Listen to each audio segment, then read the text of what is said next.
यदि आपको ऐसा लगता है कि आप टूट रहे हैं, आप बिखर रहे हैं, तो इस बात के लिए पूरी तरीके से आश्वस्त रहिएगा कि प्रकृति आपको संभालने के लिए नया साँचा गढ़ने में व्यस्त है।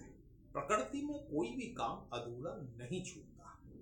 यदि आपके लिए एक दरवाजा बंद होता है, उसके पहले आपके लिए दूसरा दरवाजा खुलने की प्रक्रिया प्रकृति द्वारा या फिर इस ब्रह्मांड द्वारा कहें तो शुरू कर दी जाती है।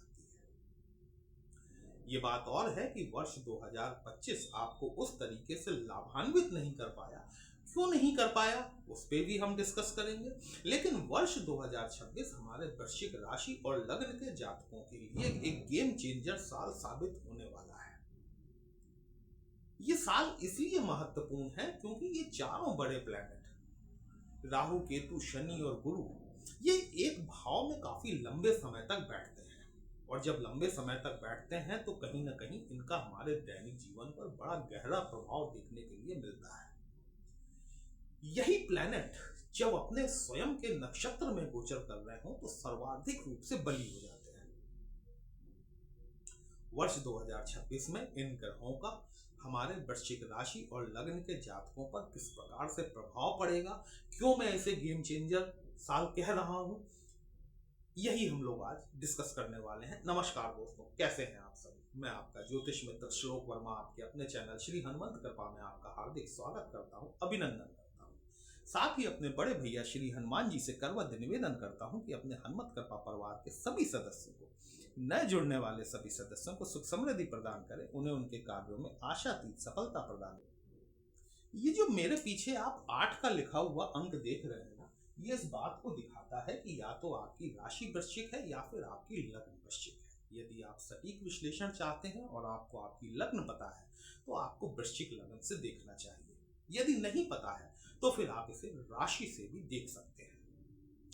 29 मार्च 2025 को शनिदेव ने अपना राशि परिवर्तन किया और राशि परिवर्तन करके प्रकट रूप से तो आपकी ढैया का समापन हो गया। मैं प्रकट रूप से इसलिए कह रहा हूं कि जब शनि महाराज 7 डिग्री के थे उस समय ये रेट्रो हो गए।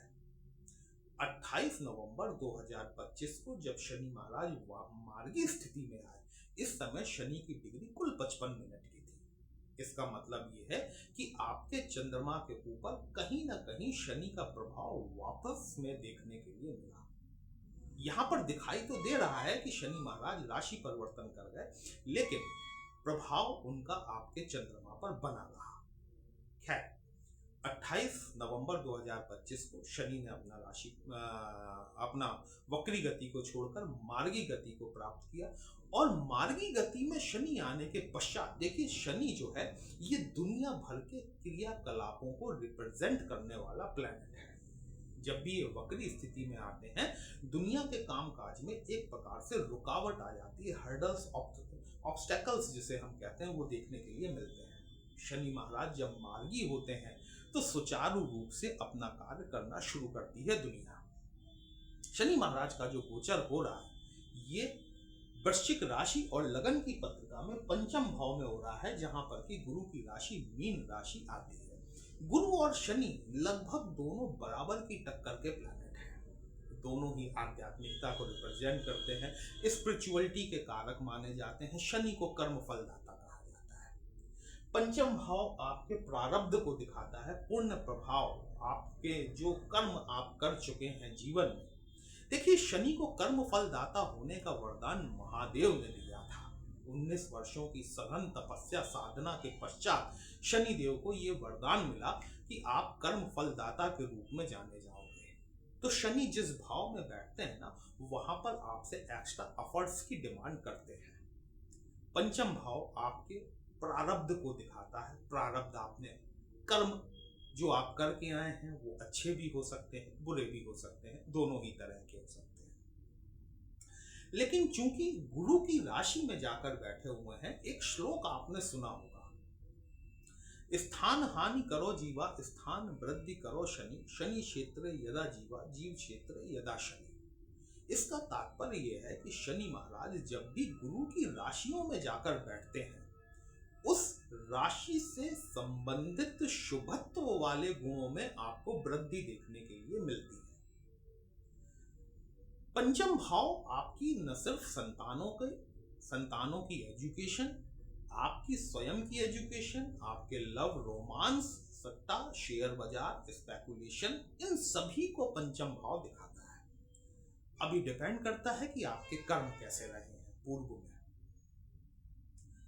लव रिलेशन को यदि आप विवाह संबंध में बदलना चाहते हैं तो शनि की तीसरी दृष्टि जो है ये आपके सप्तम भाव पर पड़ती है, जहां शनि के मित्र शुक्र की राशि वृषभ राशि फॉल करती है। शनि महाराज आपके रिलेशनशिप को विवाह संबंध में कन्वर्ट करने का काम जरूर करने वाले हैं। यदि आप अपनी संतानों की एजुकेशन को या फिर अपनी एजुकेशन को लेकर किसी प्रकार की समस्या में थे, किसी प्रकार का आपको मतभेद की स्थितियां चल रही थी, आप डिसीजन नहीं ले पा रहे थे प्रॉपर तरीके से, शनि मार्गी होने के पश्चात यहां पर आपको वो डिसीजन लेने में अब आसानी होगी। आप ये निर्णय कर पाएंगे कि कौन सी एजुकेशन, बेसिकली टेक्निकल एजुकेशन वालों के लिए शनि का पंचम भाव में गोचर करना बहुत महत्वपूर्ण है। यहां पर शनि जो है अपनी सप्तम दृष्टि से, देखिए शनि के पास में 3 दृष्टियां होती हैं, तीसरी, 7वीं और 10वीं दृष्टि। सप्तम दृष्टि से शनि महाराज जो है अपने दूसरे मित्र बुध की राशि लाभ भाव में, आपके एकादश भाव में बुध की राशि कन्या राशि फॉल करती है। लाभ बढ़ेगा आपका। यदि आप ऑलरेडी विवाहित हैं, अगर विवाहित नहीं है तो शनि यहां पर आपका रिश्ता पक्का करने में, उसको विवाह संबंध में बदलने में काम करने वाले हैं। यदि आप ऑलरेडी विवाहित हैं और यदि आप अपने जीवन साथी के साथ, सप्तम भाव बेसिकली आपके न सिर्फ लाइफ पार्टनर को दिखाता है, साथ ही साथ ये आपके बिजनेस पार्टनरशिप को भी दिखाता है। तो यदि आप किसी पार्टनर के साथ व्यवसाय में हैं या फिर आप अपने जीवन साथी के साथ ही किसी पार्टनरशिप में हैं, वहां उस पार्टनरशिप से आपको लाभ में बढ़ोतरी होती हुई अवश्य दिखाई देगी। शनि की 10वीं दृष्टि जो है ये आपके सेकंड हाउस पर पड़ेगी, जहां पर गुरु की राशि आती है, धनु राशि। शनि बैठे कहां है? स्वयं गुरु की मीन राशि में, और दशम दृष्टि से कहां देखेंगे? गुरु की ही धनु राशि को। सेकंड हाउस आपकी एक्यूमुलेटेड वेल्थ होता है। सेकंड हाउस आपके परिवार में आपकी ग्रोथ दिखाता है। ये शनि का जो गोचर हो रहा है जून 2027 तक, इस दौरान शनि विवाह संबंध के द्वारा या फिर परिवार में किसी जन्म के द्वारा कहीं ना कहीं आपके परिवार में बढ़ोतरी होती हुई जरूर दिखाई देती है। साथ ही साथ एक्यूमुलेटेड वेल्थ आपकी बढ़ना यहां पर निश्चित शुरू होगी। शनि महाराज का एक और कॉम्बिनेशन बनेगा माफ कीजिएगा, जो कि गुरु के साथ में नवम पंचम के योग में आएंगे। ये बहुत महत्वपूर्ण रहने वाला है। खैर, गुरु पर हम आते हैं। शनि का टॉपिक यहाँ पर हम क्लोज करते हैं। गुरुदेव बृहस्पति जो कि आपके धनेश होते हैं और साथ ही साथ पंचमेश होते हैं, ये गुरु 4 दिसंबर 2025 को वक्री गति से गति करते हुए आपके अष्टम भाव में गोचर कर रहे हैं। अष्टम भाव एस्ट्रोलॉजी में यदि देखा जाए तो ये कहीं ना कहीं प्रॉब्लमैटिक माना जाता है, लेकिन ये प्रॉब्लमैटिक वहां नहीं होता जबकि आप अष्टम भाव से रिलेटेड चीजों से ही काम कर रहे होते हैं। अब अष्टम भाव से रिलेटेड चीजें कौन सी हो गई? आपका टैक्सेशन हो गया, आपकी रिसर्च फील्ड हो गई, आप अगर उत्खनन से संबंधित कोई काम करते हैं, माइनिंग से रिलेटेड, पेट्रोकेमिकल्स या कुछ भी, ये सभी आपका अष्टम भाव के अंतर्गत आता है। यदि आप चार्टर्ड अकाउंटेंट भी हैं, यदि आप कंप्यूटर में कोडिंग का काम भी करते हैं, यह भी आपका अष्टम भाव में आता है। यदि आप पुलिस, गुप्तचर संस्थाएं, ऐसी चीजों में भी जुड़कर आप काम कर रहे हैं, जहां से भी आप कुछ एनालिसिस करते हैं, जहां से भी आप कुछ रिसर्च करते हैं, ये सारी चीजें अष्टम भाव के अंतर्गत देखी जाती है। तो गुरु जैसे प्लैनेट का अष्टम भाव, जो कि रिसर्च का भाव है, और गुरु स्वयं ज्ञान के कारक है। जो भी जातक अष्टम भाव से रिलेटेड काम कर रहे हैं उन्हें धन के क्षेत्र में निश्चित तौर पर बढ़ोतरी देखने के लिए मिलेगी, क्योंकि गुरु अपनी सप्तम दृष्टि से आपके धन भाव को देख रहे हैं। 11 मार्च 2026 तक गुरु वक्री स्थिति में रहने वाले हैं और इसके पश्चात ये मार्गी हो जाएंगे। मार्गी होना गुरु का कई मामलों में अत्यंत लाभदायक रहने वाला है, क्योंकि 2 जून 2026 को गुरु बृहस्पति अपना राशि परिवर्तन करेंगे और राशि परिवर्तन करके आपके भाग्य भाव में गोचर करना शुरू करेंगे, जो कि इनकी उच्च की राशि होती है, कर्क राशि। गुरु बृहस्पति आपके 159 ट्राइन, जिसको कि हम केंद्र त्रिकोण कहते हैं, उस केंद्र त्रिकोण के स्वामी होकर त्रिकोण में ही गोचर करेंगे। ऐसी परिस्थितियां आज से 12 साल पहले बनी थी। मैं समझता हूं सन 2014 में। सोचिए जरा, याद कीजिए कि उस समय आपके साथ में क्या अच्छी घटना घटी थी। ठीक वैसी ही घटना अब 12 साल बाद घटने जा रही है आपके जीवन में। ये बहुत महत्वपूर्ण है। ये जो गोचर हो रहा है ये अत्यंत महत्वपूर्ण है। देखिए, हाँ, शनि देव जो हैं ये आपके लिए ऐसे पहले प्लैनेट हैं। 20 जनवरी तक तो ये गुरु के पूर्वाभाद्र पद नक्षत्र में गोचर कर रहे हैं, लेकिन 20 जनवरी 2026 के बाद में ये अपने स्वयं के उत्तराभाद्र पद नक्षत्र में गोचर करना शुरू करेंगे। तो ये पहले प्लैनेट हैं जो कि अपने स्वयं के नक्षत्र में गोचर करेंगे। गुरु बृहस्पति अपने स्वयं के पुनर्वसु नक्षत्र में गोचर कर रहे हैं। पुनर्वसु नक्षत्र वो नक्षत्र है जिसमें हमारे आपके आराध्य देव मर्यादा पुरुषोत्तम भगवान श्री राम का जन्म हुआ था। बृहस्पति ही इसके नक्षत्र स्वामी बनते हैं। यदि हम इसकी देवी की बात करें, वैसे आपने देवता सुने होंगे नक्षत्र के, लेकिन पुनर्वसु नक्षत्र की देवी है महर्षि कश्यप की पत्नी अदिति, जिनसे हमारे 12 आदित्यों का जन्म हुआ। तो गुरु बृहस्पति ऐसे दूसरे प्लैनेट हैं जो कि अपने स्वयं के नक्षत्र में गोचर करेंगे। और जब ये यहां आपके भाग्य भाव में गोचर करना शुरू करेंगे ना, तो बड़ी महत्वपूर्ण बात ये होगी कि मंगल जो कि आपके लग्नेश हैं, गुरु बृहस्पति के मित्र होते हैं, और गुरु की पंचम दृष्टि जो है वो आपके लग्न पर पड़ेगी। यहां पर पंचम दृष्टि पड़ेगी, यहां पर सप्तम दृष्टि पड़ेगी थर्ड हाउस पर। आपकी डिसीजन मेकिंग स्ट्रांग होगी, आपके रिलेशंस छोटे भाई बहनों के साथ में आपके रिलेशन सुधरेंगे। कम्युनिकेशन स्किल्स, ऑनलाइन चीजों का भाव होता है तीसरा भाव। यदि आप ऑनलाइन से जुड़े हुए कार्य करते हैं, यदि आप इन्फ्लुएंसर हैं, यदि आप सोशल मीडिया पर हैं, यदि आप ऑनलाइन ट्रांजैक्शन करते हैं, कंप्यूटर से रिलेटेड काम करते हैं, यूट्यूबर हैं, यहाँ पर गुरु बृहस्पति का भाग्य भाव में गोचर, ये थर्ड हाउस में दृष्टि, यद्यपि ये इनकी नीच की दृष्टि होगी तो भी गुरु की दृष्टियां जहां पड़ती हैं वहां पर चीजों में फैलाव कर देती है, एक्सपेंशन कर देती है। साथ में जब गुरु की दृष्टि पड़ेगी यहाँ पर शनि महाराज पर स्वयं अपनी ही राशि को देखेंगे, तो ये नवम पंचम के योग में आएंगे। ये जो फेज होगा ना, ये कंसीव करने के लिए बहुत बढ़िया समय होगा। वो सभी माता बहनें जो कहना चाहिए कि नेचुरली कंसीव करने में यदि कोई समस्या है, तो 2 जून 2026 के पश्चात अक्टूबर 2026 तक यदि वो बाहरी टेक्नोलॉजी, मतलब you can say that IVF, अगर आईवीएफ वगैरह की टेक्नोलॉजी से वो कंसीव करना चाहें तो it will be A best time for them. यहां पर शनि और गुरु का नवम पंचम का जो योग बनेगा, आप यहां से देखिए, भाग्य भाव से नवम भाव पंचम भाव होता है और पंचम भाव से पंचम भाव आपका भाग्य भाव होता है। ये कॉम्बिनेशन शनि और गुरु का कॉम्बिनेशन वर्ष 2026 में बनेगा। इसके पश्चात ये नवम पंचम का योग न जाने कब बनने वाला है। गुरु बृहस्पति अक्टूबर में पुनः अपना राशि परिवर्तन करेंगे। चूंकि अतिचारी हैं, अतिचारी गति से चलते हुए ये आपकी पत्रिका में दशम भाव में गोचर करना शुरू करेंगे, जो कि आपकी पद प्रतिष्ठा मान मर्यादा का होता है। आपकी एक्यूमुलेटेड वेल्थ बढ़ने वाली है। इस बात को आप लिख कर रख लीजिए पूरे वर्ष पर्यंत।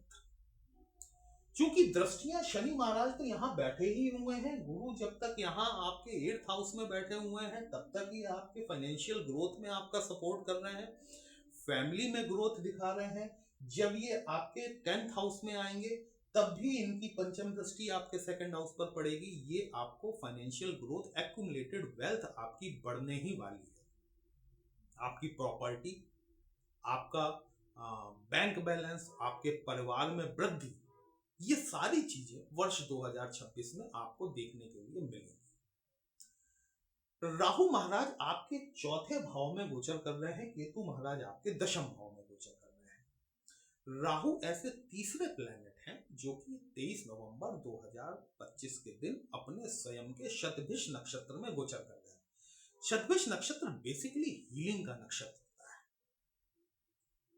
परिवार में किसी प्रकार का विवाद, चाहे वो प्रॉपर्टी को रिलेटेड हो या फिर माता के सुखों से संबंधित हो, राहु अपने नक्षत्र में गोचर करने के पश्चात उन विवादों से आपको निकालने का काम करने वाले हैं।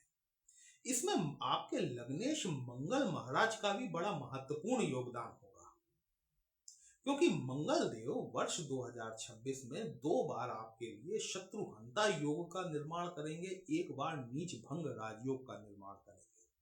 यदि मैं पूरा डिस्क्राइब करूंगा तो वीडियो बहुत लंबा हो जाएगा, इसको मैं शॉर्ट में आपको बताता हूं कि मंगल महाराज जब आपकी पत्रिका में 10th हाउस में गोचर करेंगे, उच्च के हो जाएंगे। यहाँ पर ये 3य भाव क्रूर ग्रहों के हिसाब से बहुत बढ़िया भाव माना जाता है।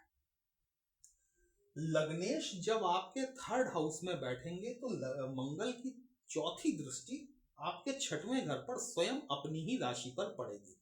यदि आप किसी वाद विवाद में फंसे हुए हैं या फिर कोई कोर्ट केसेस आपके पेंडिंग हैं, यहां पर मंगल महाराज आपको उन कोर्ट केसों में विजय दिलाने का काम पहली चीज तो यहां करने वाले हैं। दूसरी चीज, जब ये 3rd हाउस में बैठेंगे तो भाग्य भाव को देखेंगे, भाग्य का आपको तरक्की, भाग्य में प्रगति देखने के लिए मिलेगी। अष्टम दृष्टि से आपके 10th हाउस को देखेंगे, कर्म क्षेत्र में पद प्रतिष्ठा में वृद्धि होने की संभावनाएं बनती है। दोबारा मंगल महाराज जो है ये आपके जब 6वें घर में गोचर करना शुरू करेंगे तब ये स्वराशिगत हो जाएंगे। जब स्वराशिगत होंगे तब ये पुनः शत्रुहंता योग बनाएंगे। कोर्ट कचहरी वाद विवाद से मुक्ति, साथ ही साथ यदि आप विदेश जाना चाहते हैं, कहीं ना कहीं विदेश जाने के रास्ते भी खोलेंगे। इसके पश्चात जब मंगल आपके भाग्य भाव में गोचर करेंगे, वर्ष 2026 की है, मुझे शॉर्ट में करना है इसलिए मैं आपको इस तरीके से बता रहा हूँ। चीजों को मुझे छोड़ना पड़ रहा है, अदरवाइज वीडियो बहुत लंबा हो जाएगा। मंगल जब 9th हाउस में गोचर करेंगे तो यहाँ ये इनकी नीच की राशि होती है, कर्क राशि। लेकिन जब ये यहाँ बैठेंगे और गुरु बृहस्पति के साथ में बैठेंगे, गुरु और मंगल का संयोग आपके भाग्य भाव में काफी लंबे वक्त के बाद बन रहा है। यहां पर बैठकर मंगल नीच भंग राजयोग का निर्माण करेंगे। वर्ष 2026 कई मामलों में अत्यंत महत्वपूर्ण रहने वाला है, इसीलिए मैंने आपसे कहा कि एक गेम चेंजर ईयर साबित हो सकता है। राहु महाराज तो 4थे घर में बैठे हुए हैं, इसमें कोई दो राय नहीं है, लेकिन साथ में केतु महाराज भी आपके 10th भाव में बैठे हुए हैं। 29 मार्च 2026 तक केतु ऐसे 4थे प्लेनेट हैं जो कि अभी फिलहाल शुक्र के नक्षत्र में गोचर कर रहे हैं। 29 मार्च से ये अपने स्वयं के मघा नक्षत्र में गोचर करना शुरू करेंगे, अर्थात स्वयं अपने नक्षत्र में। जब केतु महाराज अपने नक्षत्र में गोचर करना शुरू करेंगे, या तो आपका स्थानांतरण हो सकता है या फिर आप कोई नई जॉब ढूंढ सकते हैं। क्योंकि राहु केतु का ये जो ट्रांजिट है ना, ये दिसंबर 2026 तक रहने वाला है। राहु केतु के बीच में एक रस्साकशी चलती रहती है, दोनों प्लैनेट मनुष्य को अपनी अपनी तरफ खींचते हैं। ये राहु को यदि आप कंट्रोल कर ले गए देखिए, जब तक यहाँ गुरु की दृष्टि इस पर पड़ेगी तब तक तो राहु कंट्रोल में रहेंगे। अदरवाइज ये चौथे घर में बैठे हुए राहु आपको दशम भाव में कुछ इस तरीके की भावनाएं दे सकते हैं कि यहाँ मेरे वर्क प्लेस पर मेरी कोई वैल्यू नहीं है, या मैंने अपनी कंपनी के लिए इतना किया लेकिन कोई मुझे तवज्जो नहीं देता। इस बात को याद रखिएगा, ये राहु और केतु दोनों मिलकर गेम खेलेंगे और ये आपकी नौकरी छुड़वा देंगे। इस बात को ध्यान रखिएगा। मार्च 2026 के बाद में आपको दो चीजों पे फोकस करना बहुत जरूरी है। एक अपने पिता के स्वास्थ्य पर, साथ ही साथ अपनी नौकरी पर। हाँ, यदि आप स्वयं स्थानांतरण चाहते हैं, यदि आप स्वयं जॉब परिवर्तन चाहते हैं, तो ये एक बहुत बढ़िया फेज रहने वाला है। वर्ष 2026 वृश्चिक राशि और लग्न के जातकों के जीवन में बड़ा, कहना चाहिए कि दिशा निर्धारण करने वाला साल साबित हो सकता है। वीडियो कहीं भी अच्छा लगा हो, कमेंट बॉक्स में जय श्री राम लिखेंगे, आपको भी अच्छा लगेगा, हमें भी अच्छा लगेगा आपके लिए इस तरह के विश्लेषण लेकर आने के लिए। फिर मिलते हैं, तब तक के लिए जय श्री राम।